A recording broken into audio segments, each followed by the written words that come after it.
Hi and welcome to our talk, Small Files and Big Bounties Exploiting Sensitive Files for this year's Level Up conference from Bugcrowd. So what's on our agenda? First we'll talk about the history of sensitive files, give two examples, and then dive into the more technical stuff with a look at Git directories and DS store files. And yeah, explain a bit what sensitive content can be leaked with those files, and in the end motivate some other files and finish the presentation. So who are we? My name is Sebastian, aka Gehaxelt on Twitter. I'm a master's student at the TU in Berlin right now and doing a bit of freelancing stuff next to it. And I really like to play CDFs with my team Enoflag, and you can see me in Yekaterinburg in Russia at the Root CTF finals on the picture. So yay, play CTFs, it's fun. Okay, so thank you very much for having us here. My name is Tim Philipp Schäfers. I'm also on Twitter and I'm a cybersecurity consultant, and I wrote two InfoSec books, which are mainly in German. And in 2012, we founded the project internetwache.org, which is a project focused on web security. So And you let's may go. have heard about us on the internet or on Twitter. So let's start. Tim is going to tell us something about the history of sensitive files. Yeah, I think we all know there were some sensitive files in the past. Here, just two examples. For example, there are people on the internet who put sensitive stuff in the robots.txt. So it's a file to control the file indexing by search engines. You all know that Google or Yahoo are crawling those files, and there are people who put the direct path to some files into the robots.txt.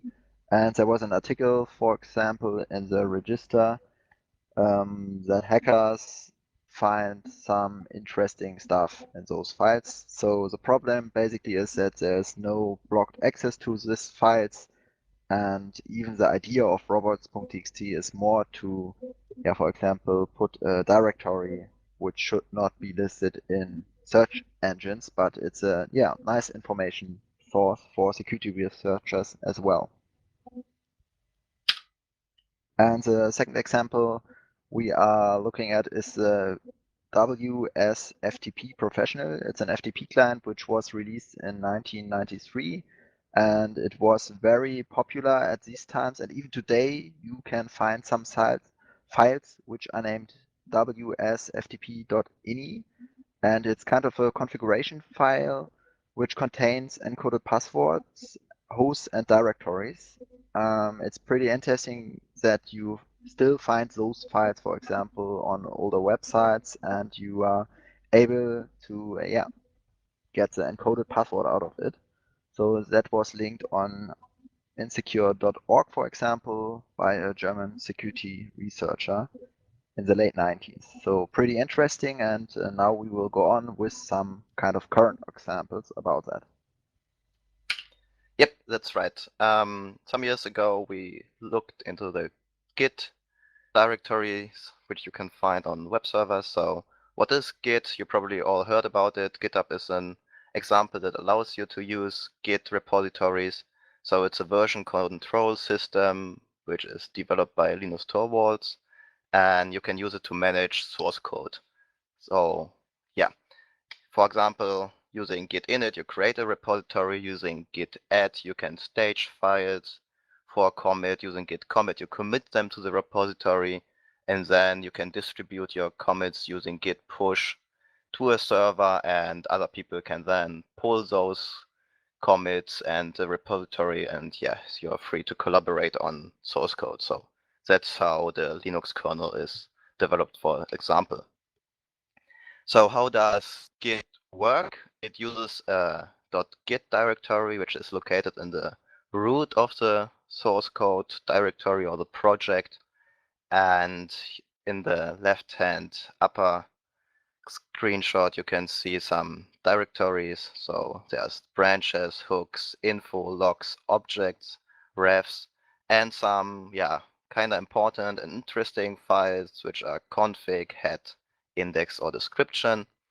So everything is based on objects in Git. So you'll see on the right screenshot that we have a commit object that contains a tree object, and the tree object references blob objects, which are more or less the files that you control using Git.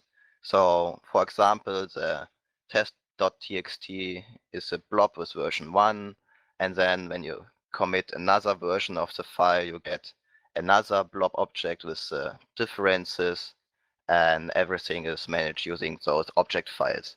So you can find those object files in the .git/objects folder. You see that there are some subfolders, for example, the OA or OB, and the reason for that is to be more efficient in regards to the file system. So they take the hash of the object file and use the first byte as a subdirectory. So what happens if those directories, the Git directory, ends up on your web server? For example, when your deployment process is change directory /various/www/html, and then you just do a git pull to update your website source code. So there might be some people out there that do this, and yeah, so the Git folder will be exposed on the web server. And this is really bad. This can end bad because an attacker might just download the whole repository using wget in case the directory listing is enabled. So yeah, you see an example command wget --mirror --include directories /.git, and then yeah, the URL to the Git repository. And yeah, however, the directory listing is not always enabled on web servers, and it's best practice to disable it. So it gets harder to obtain the repository. However, we looked into how the things work and found out that in a Git repository, there's always the files head, refs, heads, master if there's a master branch. So we can use those files to obtain one object hash. And with this object hash, we can download the object file. And from that object file, which is usually a commit, we can obtain the tree hashes, right? And from that tree object, we can obtain the hashes of the blob objects. So we can download all the files until we find no new hashes on objects file to download. So in the end, we end up with parts or the full repository on our hard disk. So for this, we developed a tool to automate this process. It's called Git Tools, and you can find it on GitHub. Let's do a demo of how this works and how we can obtain repositories from a web server. I have a web server running locally, and here you can see the web root, and yeah, with the Git directory, you see .git and the other files relating to our presentation. So let's make sure that directory listing is enabled. You see options plus indexes. That's great for the first example. So we can just use wget, as I said. We run that command and we download all the files. We end up with a folder, demo.local, and in that folder we see the .git directory. So we obtained it. We can use git status to see, okay, the files are deleted because the folder is empty. So what we do now, we use git checkout to restore the files. And as you can see, we downloaded the repository, we obtained the source code of our presentation, and we can use even git log to go through other commits that we did.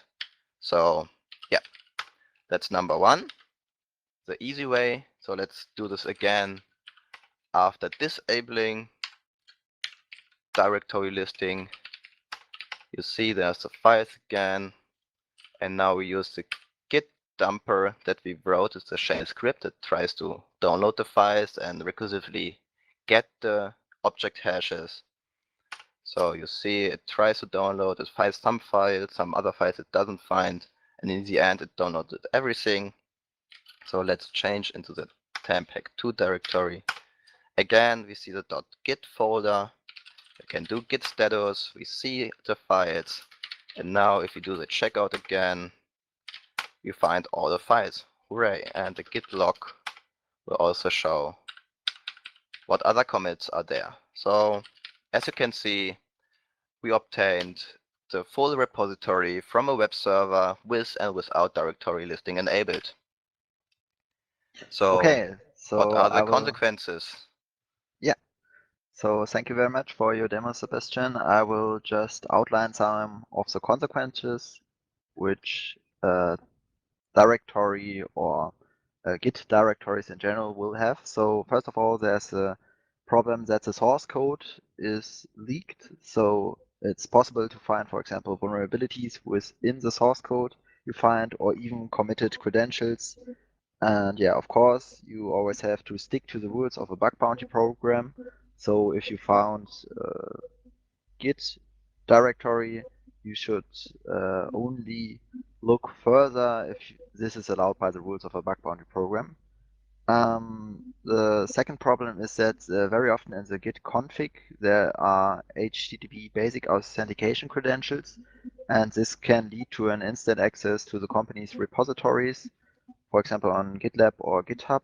And of course, you may also be able to get an access to the CI where the scripts are built and the auto deployment process of some server, yeah, will lead to a complete pawnage of the server. We did a scan on the Alexa top 1 million, which are the most visited websites on the web, and we found out that nearly 10,000 of those websites were vulnerable to this kind of attack, and we wrote a blog post about it. So if you want to go more into detail, see which top level domains are affected, you can go on our website. Yeah. Of course, this technique was also used by some security researchers. On the left side, you can see that somebody was able to find a .git repository and he got $1,000 for that. So yeah, that's pretty nice. And the SVN repository, which is a technique which is nearly the same as Git, was also enabled on a subdomain of Pornhub, and somebody got $10,000 for that because he was able to, yeah, see some credentials. In this case, the password also was very weak. So yeah, that's a nice case which shows that .git repositories really should not be on the web servers, or at least there should be protection. Yeah, that's about the bounties. Let's look into another example. This time it's about the file called .ds_store. It is a file format developed by Apple. It's proprietary, so we cannot easily read it. And you will find it on Mac OS. So what is this file used for? It holds meta information about files in a directory. So if you use Finder and access a directory on Mac OS, it will automatically create this file and save information, for example, the icons or display order or the file names of all files in the directory. And the funny thing is that this file is prepended with a dot, so the Finder won't show it per default, which is nice, but it's bad for you if you share a zip file or other files using a USB stick. So yeah, the other people might get information about what files are stored in the directory as well if you don't copy the whole directory. So that is pretty interesting, and we will come to some more information about it later. So I decided to look into this file format and write a parser for it. So I took some days to write that and understand the file format. But in the end, you will see something like on the right side, a screenshot. It has a tree-like structure and it has several blocks where it stores information about the files. For example, the file name. So these are the yellow marked bytes that are stored as not UTF-8 but UTF-16 encoded strings, so it uses 2 bytes per character, which makes parsing this a bit more interesting. And yeah, you can read the blog post if you want to get all the details about the file format.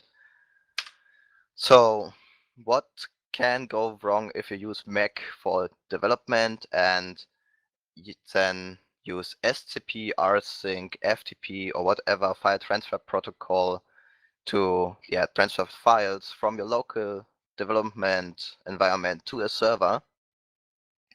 So, for example, you see the figure on the right side where you have a code directory, you have a config PHP in there, you have two other folders in there, for example, with backup and a backup.sql. So if you all sync them to the server and don't take care to exclude the ds_store files, all the files might end up there, and by parsing the first one in the code directory, I will get the information that there's a config PHP, which is fine, or some other files, but I will also know that there's a backup directory. So by knowing that the ds_store files are created in each directory, I can parse that again, and then I will find out that there's a backup.sql without any brute forcing or other things, even if directory listing is disabled. So we've developed the tools for that, a parser that can read the file names from most of the ds_store files, and even a scanner for that to scan the Alexa top 1 million. So here's a short demo about that. Let's switch to the third pane in Tmux. This is our repository with a Python tool. So let's first look at the file. We have a sample file over here from a CTF that I played. We can even look at the hex dump. You see it's, a lot of binary data and you can't read much. But by using the tool that I have developed, you will see a bit of debug output that I have enabled. So it reads through all the data, does a bit of black magic, and in the end, you will have recovered 6 file names from that file. You see was a flag, which was interesting for the CTF, and also vulnerable.py. So we could have downloaded all the files from a web server where we found the ds_store thing and where access to the other files was not prohibited. So what are possible consequences of that? As I discussed, you can easily find other files on web servers without using brute force or having directory listing enabled. So it's kind of an information disclosure and makes finding other files easy. So what we learned from scanning the Alexa top 1 billion, where we also find about 10,000 vulnerable websites, that we can easily find backup files, for example, .bug, .gset, .db, so database files, email files, temporary files like .swap, the ones with a tilde at the end, or even key files where the private keys from SSL-enabled web servers were leaked. And you can see other things like config files, SQL files. So that can be really interesting. And people got bounties for that. So simply by finding the file on the web server, you can get more than $500 from Twitter, or even half of that, $250 from a private program that we participated in. And that's it. So easy to find, easy to exploit, and easy to get a bounty for. Okay, so all in all, there are a lot of interesting files with sensitive content. We hope that you are now motivated and explore them by yourself. We put some examples of interesting files on the left side and would be very happy if some of you, for example, write a blog post about some files or some directory or resource he or she discovered. And we also want to outline that there are some interesting previous work on that. For example, Hanno Böck, which is a German security researcher, was at the 34C3, which is a hacker conference, and he had a talk hacking with wget, which was pretty interesting. We also wrote some blog posts on our website about finding interesting files. And there are some tools, for example, one of Hanno again, Snallygaster, which is a tool, and backup file artifact checker by Mason 160, which is also very interesting to find this kind of files. And you will also find our tools for the Store and for the Git stuff on our GitHub page. So github.com/Internetwache. Okay, so if you're interested in this topic and have some questions left or you have some feedback, we are very interested to hear about your questions or your ideas on that topic. So just get in contact via Twitter or email in this case. Yep. And sorry for doing this in a pre-recorded session, but unfortunately I had to attend another conference on the same day, so I wouldn't be able to give the presentation. And yeah, sorry for that. I hope you enjoyed it anyway. And yeah, keep on hacking.